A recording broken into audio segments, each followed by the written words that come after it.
last year, they had a 3-2 lead on Golden State. Chris Paul got hurt. We know what happened. How close is Paul getting to reminding everybody of what Houston looks like when he is on his game? Yeah, completely different team, because now when he is close to 100%, now virtually in every possession for 48 minutes, you have an elite playmaker that can break a team down, draw multiple guys at an elite level. Nobody else in the league has two different guys at this spot with the ball in their hands that can do it at the level they can. And tonight was more about playmaking. This is actually his only bucket in the game. But Scott, when I was watching this game, I started thinking about how different and counterintuitive defense is now to what we were taught, right, when we played the game. We always thought pressure was a good thing, right? Get up in guys. That's what you want to do.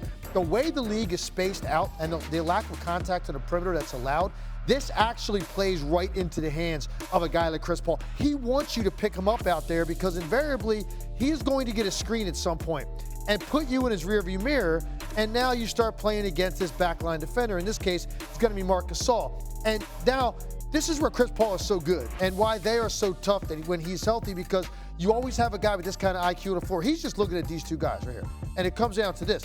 If this backline guy is going to give me this much space, I know I can shoot my lean back jumper. And if Marc Gasol wants to close the gap, well, then he's just going to watch Capella fly to the rim. This is as basic as it gets for a team to run offensively.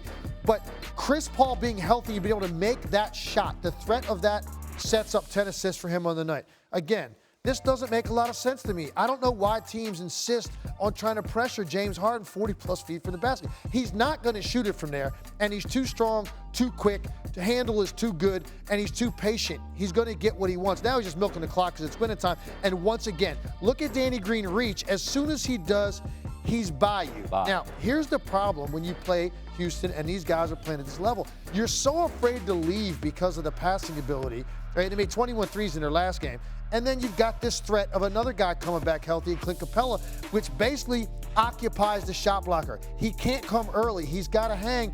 So as a result, look at all this room for James Harden. And this is the shot right here he has perfected this season. He didn't take a lot of these floaters in the past. This year, this is a money shot for him. Right now, you watch Houston and you go, okay, they're laying claim to the fact that they want to be the 2 seed when it's all, or second best team in the West. I don't think they'll get to the 2 seed. Too much ground to make up on Denver. They could be 3, and if they are, they avoid Golden State, and it looks like we might have a rematch in the same conference finals. And I don't think they can beat them in a 7-game series, but right now they're separating from other teams in the West to lay claim for that second best team. Real quick, as I'm watching that, just a thought on this. Percentage of the time that you think you'll see Harden with the ball in his hands, because nobody dribbles it more than him, versus Paul in key situations. I mean, we're talking 75, or we've been talking more, that Harden he's the guy with the ball in his hands. Yeah, it's more. In the last 5 minutes like of close games, it's him. It's him all the time. The luxury of having Chris Paul is if you do defend it well and that ball gets swung, ends up in the hands of another guy that can do the exact same thing that James Harden could do. So that's why they're so unique. It's a weird style. It's not for everybody. Works for this team very effectively, obviously. Tim, appreciate your time always. Thanks, Scotty.